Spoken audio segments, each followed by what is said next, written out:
What's up, you guys? Welcome back to Vlogmas. Today is day 14, I think. Oh my god. Okay, so nothing of interest is happening today. I am transitioning into getting a new client today, so I've been busy with that. Also did not sleep well, so I took a massive nap today. I'm starting filming at 3:45. So I wanted to use today to chat with you guys about money and financial stability and things like that. I've given a little bit of advice here and there, and I've gotten a lot of comments saying you guys are interested in learning more about how to be financially independent, how to have multiple income streams, what my income streams are. So I thought I'd just use today to do that, since I don't have anything on the agenda for today. We did a lot yesterday, so. But I feel like finances are things that are not always talked about, and I'm gonna possibly be working with another new client that kind of helps people age 18 to 29 figure out how to be an adult, because not everybody is as lucky as I am to have parents that are financially stable, that have a lot of advisors that help them figure these things out. If I didn't have all these advisors and all these people in my life to help guide me, I wouldn't know what to do. So I'm hoping that I can provide a little bit of advice. There's lots of really good advice here on YouTube. If you have something specific that you're interested in, I would definitely try searching for it here on YouTube. There's a lot of really great information available for free. But I feel like people don't talk about their their personal finances a lot. Like, people don't talk about their salaries a lot, things like that. And I feel like that hurts us, especially as women, because we are underpaid, and there are people in my life that think women do make an equal wage to men, and that is literally not the case. That is a fact that it is not the case. And my audience is like 97% women. So any way I can help you guys, please, if you have any comments leave them down below, and I'll try to answer them. I pretty much get to every comment ever left on my channel, so if you ever have anything you want to say to me, I will answer you directly. But so let's go ahead and get into it and start with all of my different streams of revenue. So I have five different streams of revenue, and I'm also going to provide you with my top 5 financial tips. As you guys know, YouTube is not a full-time job for me. It is a fun pastime. I'm really enjoying Vlogmas. This has been a creative outlet for me for the last 5 years, and I've really enjoyed it.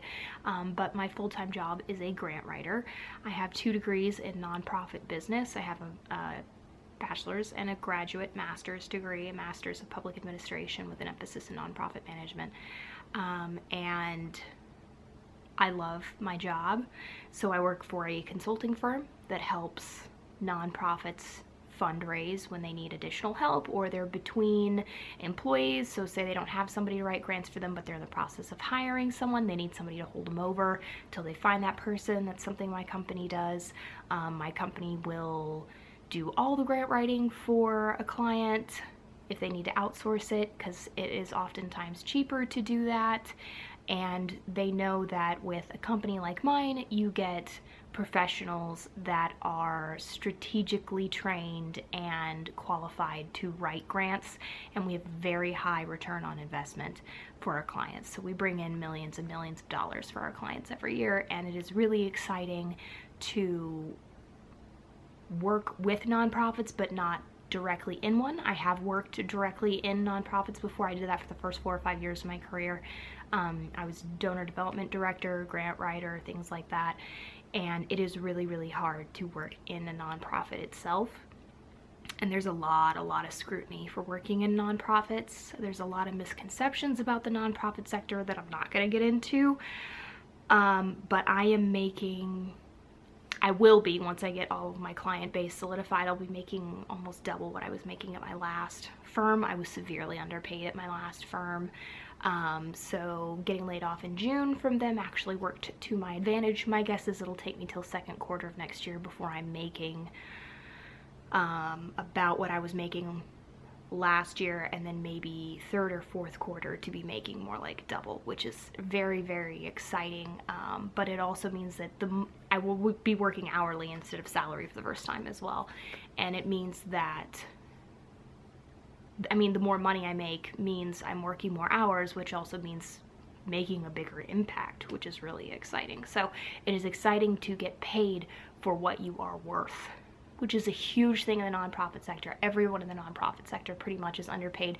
And then you have those few people that, you know, really abuse the system and embezzle money or make millions of dollars, and they make the rest of us look horrible.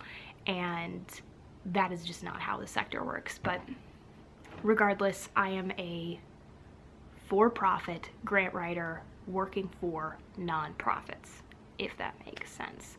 So that is my full-time job. That is what I am trained to do. I also do public speaking for the grant sector, but I do not get paid for that. I do all of that on a volunteer basis. So my second job is through my family's foundation. My great-grandmother started our family foundation when I was 8 years old, and I have been a part of it ever since then. We support children's organizations and a few animal organizations here in Kansas City, and I do get paid a little bit of money to help my mom run the foundation. We get over 100 applications every year, and there is a pretty lengthy process that it takes to review every application, go through all of the tax forms for all of the nonprofits to ensure that they are doing everything that they should be legally, following up with those nonprofits to make sure that all of their reports are in for previous year's funding, make sure they're following all of our rules, all of these things. We usually have meetings with them. We usually go visit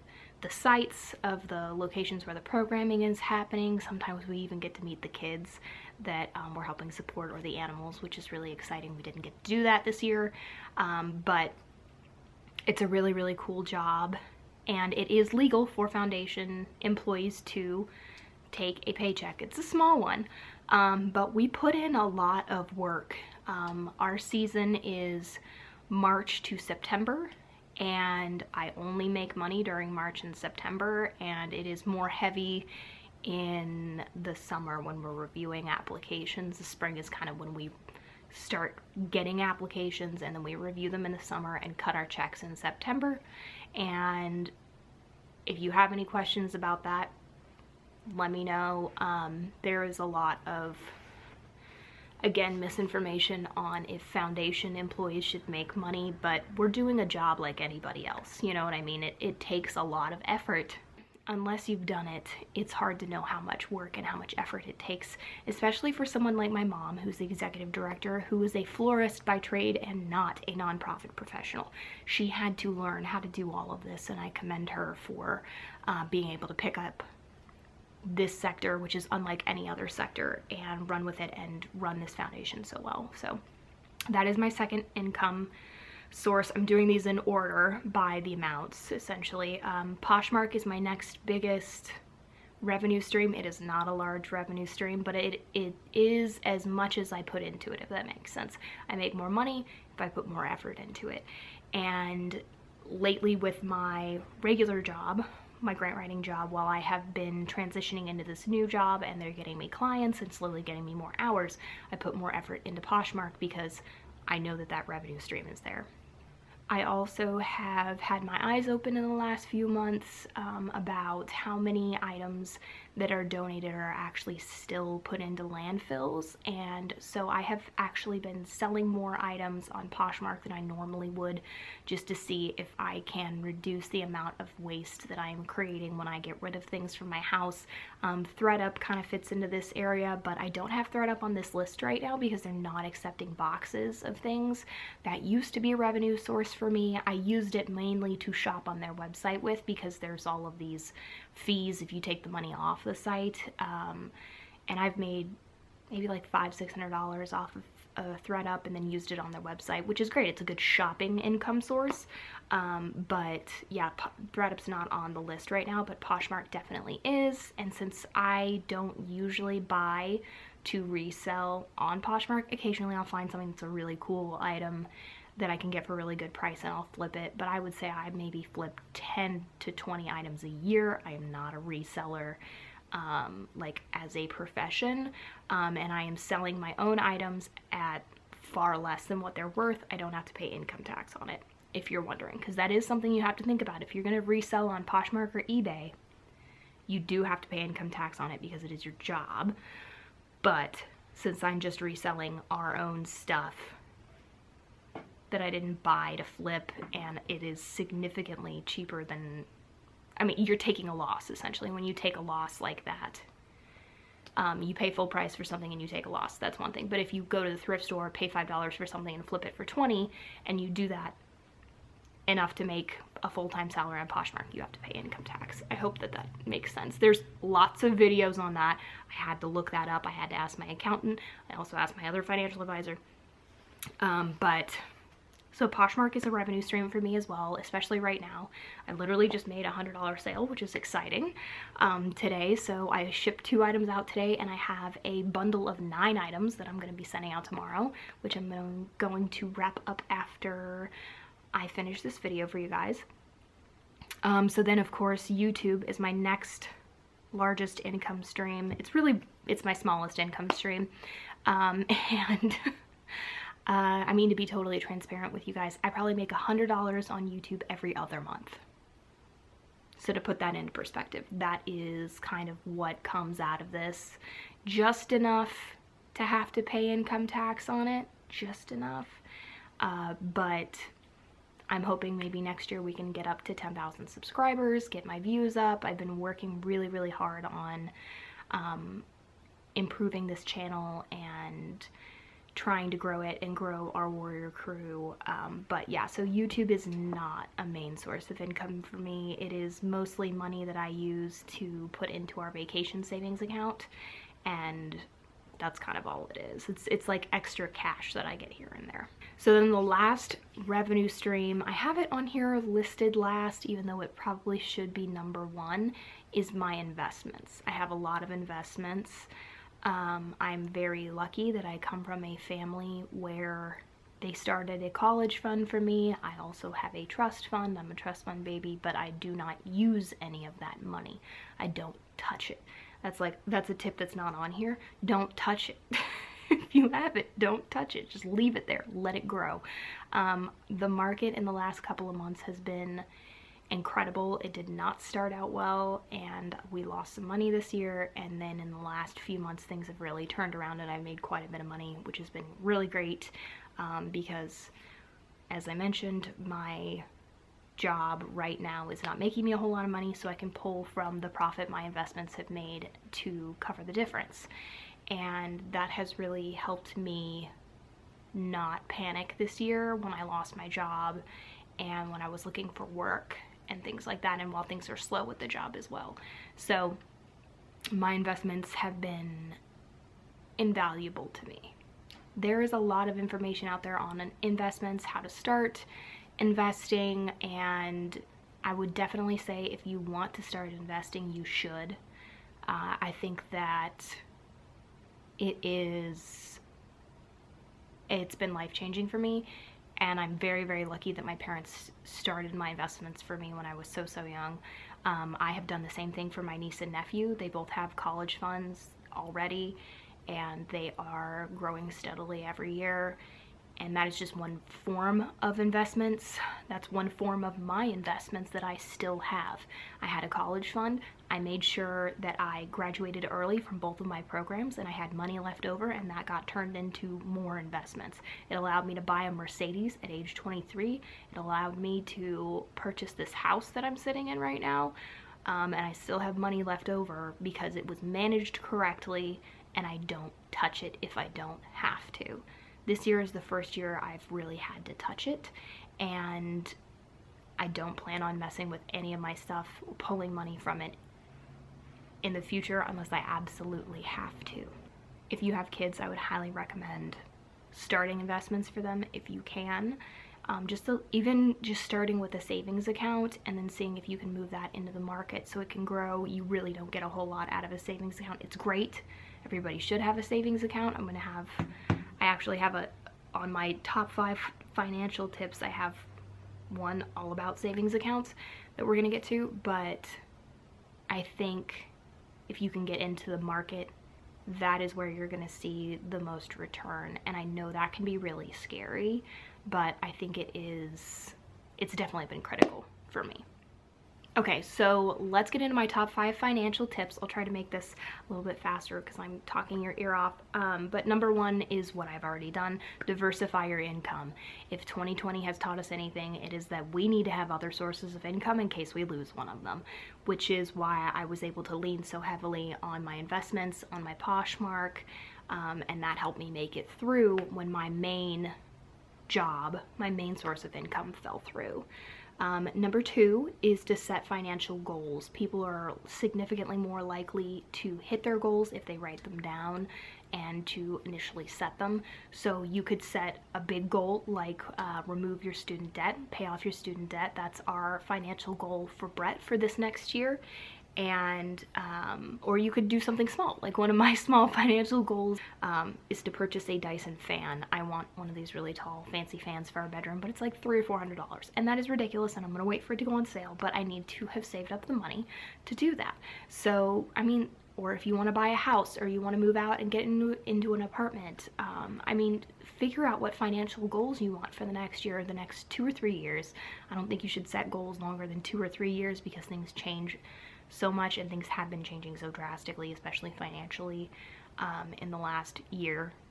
But yeah, Brett and I has sat down earlier this year and we came up with some financial goals that we want to set for ourselves, that will create some flexibility.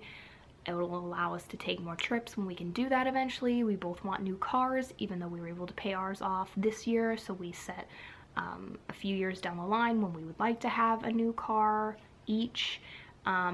We have ideas on how much we're going to spend on our next house, even though that's not going to be for like another 10 years.